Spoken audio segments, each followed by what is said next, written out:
இன்றைய நாள் ஜபத்திற்குள்ளாக பயணிப்போமா?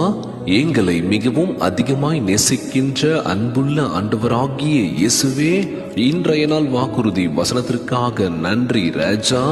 அன்புள்ள ஆண்டவரே, உம்மையே பின்பற்ற விரும்பும் இதயத்துடன் வந்திருக்கின்றனப்பா. ஆண்டவரே, உம்மிடம் கேட்பதற்கு, உம்மை தேடுவதற்கு, முழுவதும் உம்மை நம்புவதற்கு எங்களுக்கு கற்பித்தல் வேண்டும் என்று ஜெபிக்கிறோம்ப்பா. எங்கள் சுய பலத்தை சார்ந்து கொள்ள செய்கின்ற எல்லா சந்தேகத்தையும் அகற்றி போடுவீராக. நீர் எப்பொழுதும் சிறந்ததே தருவீர் என்று நம்புவதற்கு உதவி செய்கிற ராஜா. காத்திருப்பதற்கான பொறுமையும் தொடர்ந்து ஜெபிப்பதற்கான விசுவாசத்தையும் தந்தல்வீராக. எங்கள் வாழ்க்கையில் நீர் மாத்திரமே திறக்கக்கூடிய ஏற்ற வாசல்களை திறந்திருவீராக. தகப்பனே, உம் ஆசீர்வாதங்களும் அற்புதங்களும் எங்கள் பாதைகளை வழிநடத்துவதாக ராஜா. உம்மை முற்றிலுமாக சார்ந்திருக்க போகின்றேன் என்று அறிக்கையிடுகின்றனப்பா. இந்த ஜபத்தை கேட்டுக்கொண்டிருக்கின்ற அன்பு சகோதர சகோதரிகள், என் அன்பான உறவுகள் எல்லோரையும் பார்த்துக்கோங்கப்பா. யாருக்கு எந்த கஷ்டங்கள் துன்பங்களை கொடுத்துடாதீங்க ராஜா.